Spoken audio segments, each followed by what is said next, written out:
ওই মেয়েটা নাকি পায়ে তুললা এমনি সিগারেট খাইতেছিল, ওইটা ওই মুরব্বির কাছে খারাপ লাগছে।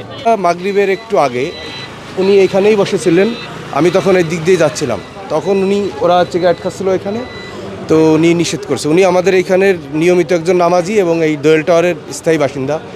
তো উনি ভালোভাবেই বলছে যে এইখানে যেহেতু আমাদের বাচ্চারা থাকে, এবং আমার সবচেয়ে বড় কথা যে আমার একটা বাচ্চা আছে ক্লাস 2-তে পড়ে, সে বাসায় যে বলতেছে বাবা দুইটা মেয়ে সিগারেট খাচ্ছিল, তারপরে আমাদের এই দোয়েল টাওয়ারের আঙ্কেল নিষেধ করছে, ওনাকে 4 কাপ মারছে, ওনার এখানে কেটে গেছে। এবং আমি ওনাকে হসপিটালে সরদ দিতে আমি নিয়ে গিয়েছিলাম মোটরসাইকেলে করে, ওনাকে নিয়ে ওখানে যে প্রাথমিক ট্রিটমেন্ট দেওয়ার পরে ওনাকে আমি বাসায় নিয়ে আসি। উনি মানসিকভাবে খুবই কোমায় চলে গেছে বলা যায়, যে ওনার মেয়ের বয়সী তারা ওনাকে এভাবে লাঞ্ছিত করলো সবার সামনে, এখানে কলোনির সব মানুষ ছিল তাদের সামনে, উনি খুবই ব্যথিত ব্যাপারটা নিয়ে। এবং উনি কখনোই আশা করে নাই যে ওনার সাথে এই ব্যবহারটা এতটা রুড ব্যবহার ওরা করবে। ইভেন থানার ভিতর যখন আমরা থানাতে গিয়েছিলাম এই ব্যাপারটা মীমাংসার জন্য, সে কোনোভাবেই এই মেয়েকে কেউই বুঝাইতে পারছিল না। তার অ্যাগ্রেসিভ এবং তার মুখের ভাষা খুবই জঘন্য ছিল, তা প্রতিটা মানুষ হাই হাই করছে তার অ্যাটিটিউডে। স্টুডেন্ট মানে সিগারেট অ্যান্ড চা খাচ্ছিল, সে বললো এখানে চা সিগারেটটা খুব খারাপ, তো চা খেও না। সঙ্গে সঙ্গে চেতে ওনার গায়ের মধ্যে থ্রো করছে কাপ, জ্বলন্ত কাপ সব মারছে।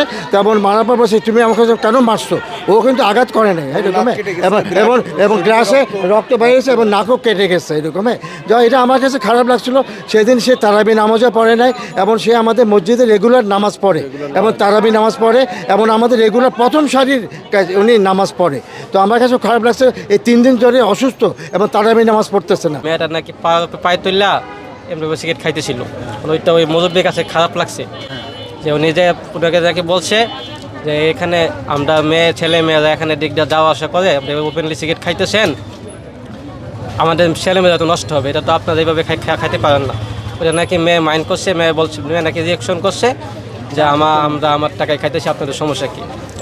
মুরব্বি নাকি আবার কী বলছে, উনি আবার রাইগা চা মাইরা দিছে, এটা নিয়ে একটা ঝামেলা সৃষ্টি হয়ে গেছে। সম্মানিত উপদেষ্টা যে বক্তব্য রেখেছেন যে প্রকাশ্যে সিগারেট খাওয়াটা খুব দণ্ডনীয় অপরাধ, আমি মনে করি এটার জন্য আমাদের সোচ্চার হওয়া উচিত।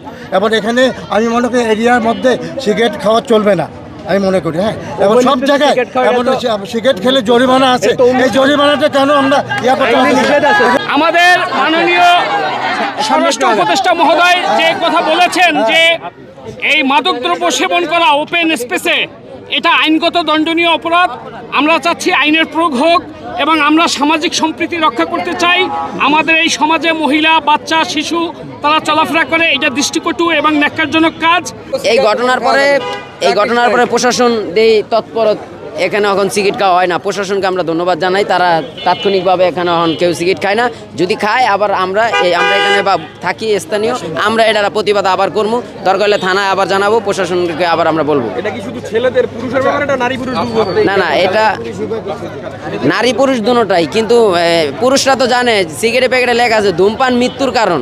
এখন আমি যদি জানি যে এটা খাইলে মৃত্যু হইব, তারপর আমি খাই, এটা তো আমার অপরাধ। এখন এটা কেউর খাওয়াই উচিত না, মেয়েগত উচিতই না। কিন্তু এখন মেয়েরা যদি খায়, তাদেরকে যদি কেউ কিছু বলতে যায়, স্থানীয় লোকজন, মুরব্বীরা, তখন তারা বকাবকি করে, চড়া হয়। এটা বহিরাগত, এইখানে না। ধরেন এই যে এই পাশে স্কুল কলেজ আছে, এখান থেকে আইসা এখানে মোচরে সিগারেট খাইব, ওই 4 দোকানে বসে, ওই 4 দোকানে বসে কেউ প্রতিবাদ করলে মুরব্বীরা তাদের উপরে চড়া হয়ে যায়, এই বিশৃঙ্খলা সৃষ্টি হয়ে যায়।